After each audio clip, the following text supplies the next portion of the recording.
Hello guys, welcome to my channel. Today is another great day. I'm going to be sharing with you how I make my organic ice cream recipe. Yes, organic, and it's really healthy and it's low in fat. Yeah, and there's absolutely no sugar in it. So if you're team healthy like me, just sit back, relax, and watch how I show you how I make this from scratch. So I'll be adding some bananas and fresh bananas and fresh strawberries and some Greek yogurt as well. This Greek yogurt has live cultures in it, as you can see, and it's also low in fat. Yes, so I chose vanilla flavor because it just complements the banana and strawberry, which I already added in it. So guys, I'm going to be making a puree out of this, which I'm going to be using as the base here for the ice cream.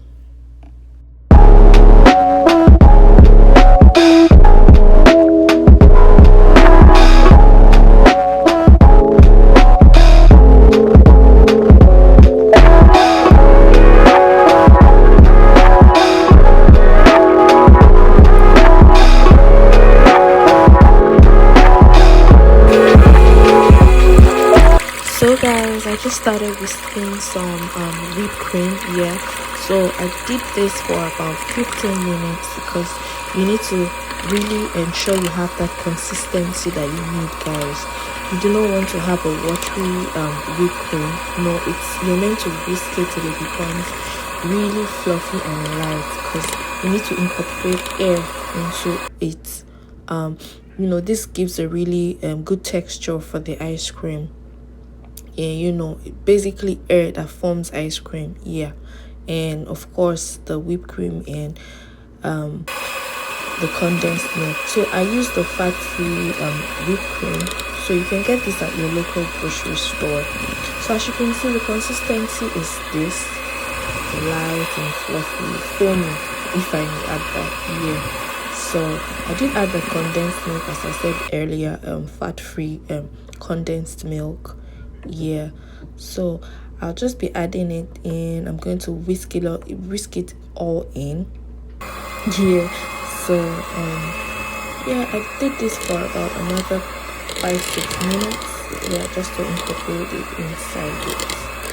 Yeah, so as you can see, I initially refrigerated the puree, banana and strawberry puree, and right now I'm just really adding it into the whipped cream and condensed milk mixture. So I'm going to do this really well so that everything can be well mixed together, and I'm going to be covering it in an airtight container. Yeah, I sealed it up and refrigerated it for about 7 hours. You can do it like overnight if you want it harder than this, but my toddler just couldn't wait, so I had to do it now. As you can see, it's quite easier to dig into after a few hours. So